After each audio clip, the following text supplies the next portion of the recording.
Hello students, this is Aadya. Welcome back to the channel. आज हम 9th class की exercise 8.1 का क्वेश्चन नंबर 3 स्टार्ट करेंगे और क्वेश्चन को मैं रीड कर रही हूँ। आप ध्यान से सुनिएगा क्योंकि क्वेश्चन नंबर 3 की फिगर मैंने ऑलरेडी बोर्ड पर बना दी है और क्वेश्चन में हमें क्या क्या दिया है वो भी हमने गिवन का पूरा मैटर लिख दिया है और क्या हमें प्रूफ करना है वो भी मैंने लिख दिया है। बट मैं फिर भी आपको समझाऊंगी कि क्वेश्चन हमसे क्या कह रहा है और क्या निकालने को बोला गया है। Diagonal AC of a parallelogram ABCD.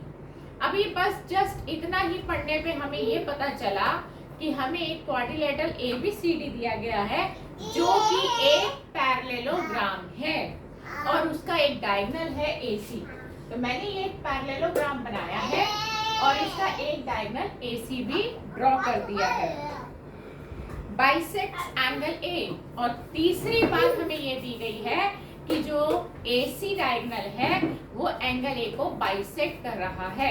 Angle A को बाइसेक्ट करने का मतलब है कि एंगल ए के दो बराबर टुकड़े कर रहा है, दो बराबर पार्ट्स में डिवाइड कर रहा है। यानी कि मैंने ये AC को ड्रॉ किया तो एंगल ए के दो बराबर टुकड़े हो गए जिनका नाम मैंने लिखा एंगल 1 और एंगल 2 और ये इक्वल दिए गए हैं। क्वेश्चन में बता रखा है, हमने गिवन में लिख लिया है एंगल 1 और एंगल 2 इक्वल है।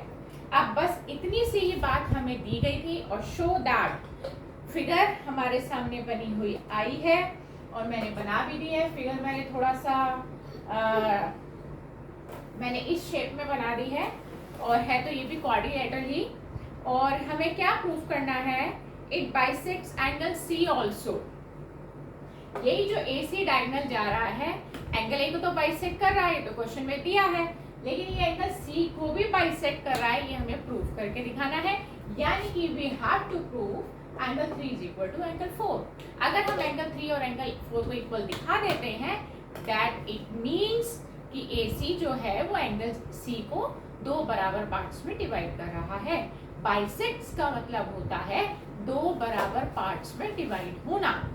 और दूसरी बात हमें ये प्रूफ करनी है कि ABCD एक रोम्बस है। आप जरा ध्यान दीजिए, पैरेललोग्राम दिया है और उसको रोम्बस प्रूफ करना है, तो हमारे पास सिर्फ एक ही ऐसी सिचुएशन बचती है जिसमें हम पैरेललोग्राम को सीधे सीधे रोम्बस कह सकते हैं। और वो कंडीशन क्या है कि अगर हम पैरेललोग्राम की चारों साइड्स इक्वल दिखा दें तो वो डायरेक्टली रोम्बस बन जाता है।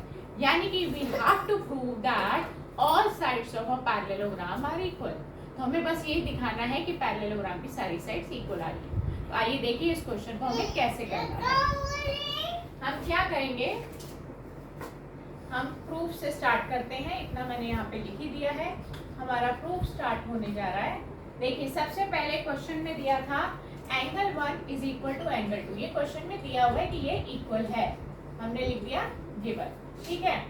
और हम ये सब जानते हैं कि पैरेललोग्राम है तो एंगल 1 ये ऑपोजिट साइड्स पैरेललोग्राम की हमारी पैरेलल होती हैं, तो एंगल 1 और एंगल 4 ऑल्टरनेट इंटीरियर एंगल्स होंगे और ये आपस में इक्वल होते हैं।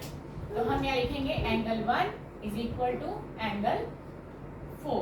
सॉरी, पहले हम 2 और 3 ले लेते हैं, ऑल्टरनेट पेयर जो हम ले रहे हैं एंगल 2 और 3 का पेयर ले लेते हैं, ठीक है। एंगल 3 और एंगल 2 ऑल्टरनेट इंटीरियर एंगल्स रहेंगे, तो हम रीजन लिखेंगे ब्रैकेट में ऑल्टरनेट इंटीरियर एंगल्स, ठीक है।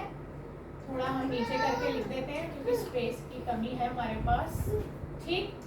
तो हमें इतने पोर्शन में अभी काम करना है। और अब हम 1 और 2 को कंपेयर करते हैं तो हमें क्या मिलता है कि एंगल 1 और एंगल 3 इक्वल आ रहे हैं, ठीक है।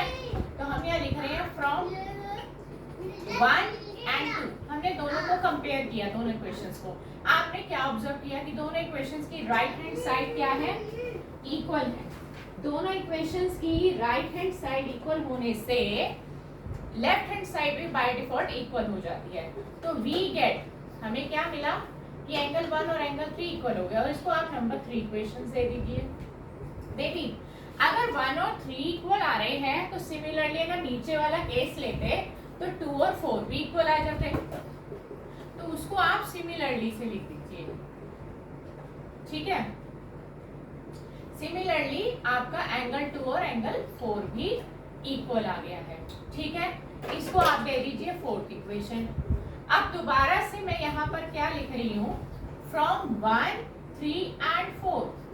1 को कंपेयर करिए, 3 को कंपेयर करिए एंड 4 को कंपेयर करिए, तो आपको क्या मिलेगा, वी गेट, आपको क्या मिलेगा, देखिए ध्यान से, देखिए 1 और 2 इक्वल है, तो 3 और 4 की लेफ्ट हैंड साइड 1 और 2 ही है, और 1 और 2 तो इक्वल हो चुके हैं फर्स्ट इक्वेशन में, तो 3 और 4 की दोनों की लेफ्ट हैंड साइड इक्वल आ रही है फर्स्ट इक्वेशन के अकॉर्डिंग। और अगर किन्हीं दो इक्वेशन की लेफ्ट हैंड साइड इक्वल हो जाए तो बाय डिफॉल्ट उनकी right hand side automatically equal हो जाती है। तो यानी कि हमें 3 और 4 इक्वल मिल गए, और जब 3 और 4 इक्वल मिल गए तो यही तो हमें फर्स्ट पार्ट प्रूफ करना था कि AC बाइसेक्ट एंगल C, तो वो हमारे लिए काम आसान हो गया। तो हम लिखेंगे हेंस, हम यहीं पे लिख देंगे, हमारा फर्स्ट पार्ट हो गया, hence AC bisect angle C, sorry AC bisects angle C।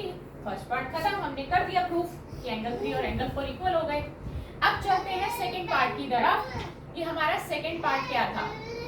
हम यहाँ से सेकंड पार्ट शुरू कर देते हैं, ठीक है। अभी मैंने आपको बताया कि जब भी पैरेललोग्राम को रोम्बस प्रूफ करना हो तो आपको केवल एक ही काम करना है कि आपको उसकी सारी साइड्स इक्वल दिखा देनी है। कैसे दिखानी है वो हम सिखाएंगे, बट याद आपको ये कंडीशन रखनी पड़ेगी, ठीक है। अब पैरेललोग्राम है, पैरेललोग्राम के ऑपोजिट साइड्स तो इक्वल होती हैं। आपके पास दो पेयर हैं ऑपोजिट साइड्स के, दो पेयर ऑपोजिट साइड्स के इक्वल हैं।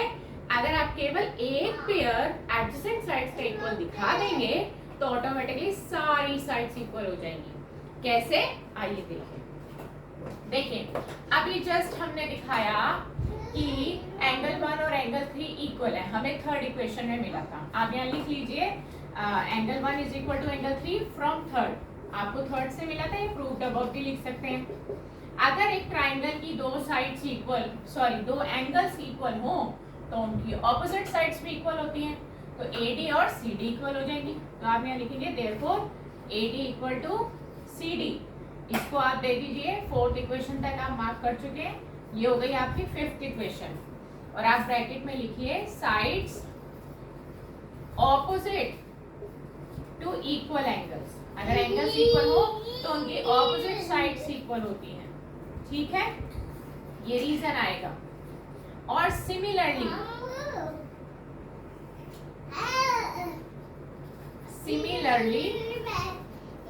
अगर AD और CD इक्वल है तो 2 और 4 एंगल भी इक्वल थे, तो AB और CB भी इक्वल हो जाएंगी साइड्स। तो आप यहाँ लिख दीजिए AB इक्वल टू CB, ये आप 6th में दे दीजिए कि अगर AD और CD इक्वल आए हैं तो AB और CB भी इक्वल हो जाएंगे। दो पेयर एडजेसेंट के आ गए और दो पेयर आपके पास ऑपोजिट साइड्स के भी हैं। AD इक्वल टू BC या CB लिख लीजिए और AB इक्वल टू DC। ये दो पेयर आपको कंबाइन करके लिखने हैं, तो लिख दो 7th इक्वेशन। और इसका रीजन क्या लिखेंगे, opposite sides of a parallelogram. Parallelogram की ऑपोजिट साइड्स हमेशा इक्वल होती हैं, ये हम सभी जानते हैं अगर आपको पैरेललोग्राम की प्रॉपर्टीज याद है तो। 5th, 6th, 7th इन तीनों को कंपेयर करना है। 5th, 6th एंड 7th आपने क्या ऑब्जर्व किया, ध्यान से देखिए। AD CD के इक्वल, CD AB के इक्वल, AB CB के इक्वल, CB AD के इक्वल, मतलब कि चारों साइड्स इक्वल हो गई। वैसे भी आपको चेक करने की जरूरत ही नहीं है, दोनों पेयर ऑपोजिट के इक्वल हैं, दोनों पेयर एडजेसेंट के इक्वल है, तो ऑटोमेटिकली सारी साइड्स इक्वल हो गई। तो आप लिख दीजिए वी गेट, हमें इनको कंपेयर करके क्या मिला, AB equal to BC equal to CD equal to DA, all sides are equal. और एक पैरेललोग्राम की जब सारी साइड्स इक्वल आ जाती हैं तो वो एक रोम्बस बन जाता है। तो आप लिखेंगे बिकॉज इन पैरेललोग्राम ABCD